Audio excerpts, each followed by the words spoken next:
కాటరా classic రెటినాలకు world class treatment ఇప్పుడు మన భీరంగూడలో అమెరికన్ లేజర్ ఐ హాస్పిటల్స్.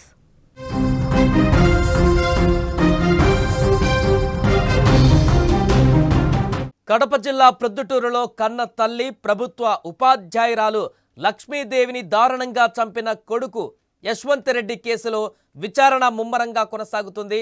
ఈ విచారణలో భాగంగా కొన్ని విస్తుపోయే నిజాలు బయటకు వస్తున్నాయి. పోలీసులు విచారించిన కొద్దీ ఎన్నో షాకింగ్ విషయాలు తాజాగా వెలుగులోకి వస్తున్నాయి. డబ్బు ఇవ్వలేదన్న ఒకే ఒక్క కారణంతో కనికరం లేకుండా గొంతు కోసి చంపేశాడు ఈ దుర్మార్గుడు. తన హత్యకు తానే కారణమైన ఆ కొడుకు ఏమాత్రం పశ్చాత్తాపం చెందలేదు.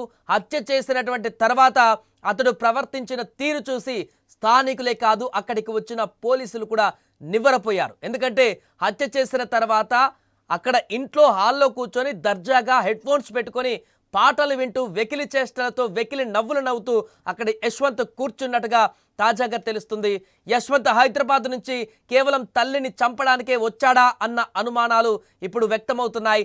డబ్బులు ఇవ్వడానికి తల్లి నిరాకరించడంతో తన వెంట తెచ్చుకున్న కత్తితో హత్యకు తెగబడ్డాడు. ఇక ఉదయం రాగానే ఇంట్లో పరిస్థితులను గమనించాడు.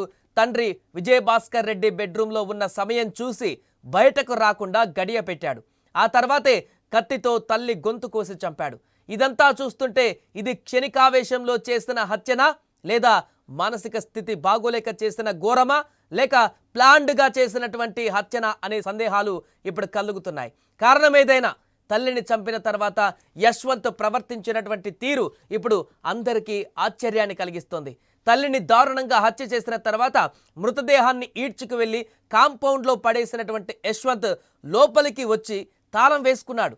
ఆ సమయంలో అతడు హెడ్ ఫోన్స్ పెట్టుకొని పాటలు వినడమే కాదు, తన సెల్ ఫోన్లో వీడియో గేమ్స్ కూడా ఆడుతూ కనిపించాడు. కన్న తల్లిని చంపిన తర్వాత కూడా ఏమాత్రం పశ్చాత్తాపం కానీ లేకుంటే ఏదైనా బాధ కానీ ఏదీ లేదు. నవ్వుతూ సాధారణంగా వ్యవహరించిన అతడి క్రూరత్వం చూసి అక్కడికి వచ్చిన పోలీసులు సైతం విస్మయం వ్యక్తం చేశారు.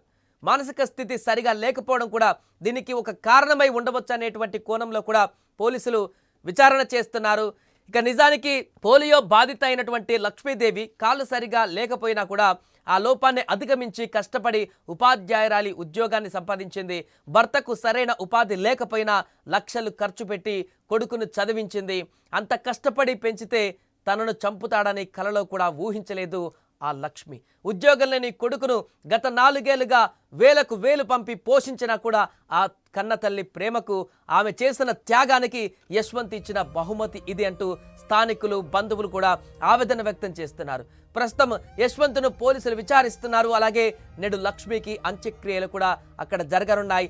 ఇక లక్ష్మి మృతి చెందిన వార్త తెలిసిన తర్వాత నిన్న ఆమె తోటి ఉపాధ్యాయులు కానీ స్కూల్లో పనిచేసినటువంటి మిగతా టీచర్స్ అందరూ కూడా చాలా బాధతో కన్నీటి పర్యంతమవుతూ అక్కడ ఇంటికి చేరుకున్నటువంటి దృశ్యాలు కూడా కనిపించాయి. ఇక పోస్ట్ మార్టం తర్వాత ఈరోజు అంత్యక్రియల ప్రక్రియ కూడా కొనసాగనుంది. దీంతో లక్ష్మి హత్యకు సంబంధించి అక్కడ ఉన్నటువంటి స్థానికులందరూ కూడా, ఆ కాలనీ వాసులందరూ కూడా ఒక్కసారిగా తీవ్ర భావోద్వేగానికి గురవుతున్నారు. యశ్వంత్ తీరు చూసి తీవ్ర భయాందోళనకు కూడా గురవుతున్నారు.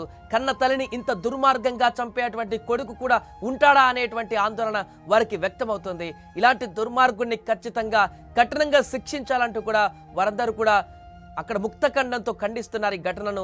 వారందరూ కూడా డిమాండ్ చేస్తున్నారు పోలీసులని, ఇలాంటి వ్యక్తిని ఖచ్చితంగా శిక్షించాలి, మానసిక రోగానో లేకుంటే ఇతరత కారణాలు చెప్పి శిక్షను తగ్గించే ప్రయత్నం చేయకూడదు, ఖచ్చితంగా ఇలాంటి దుర్మార్గుడు బ్రతకడానికి అర్హుడు కాడంటూ కూడా అక్కడ చాలా మంది ఆగ్రహావేశాలను వ్యక్తం చేస్తున్నారు.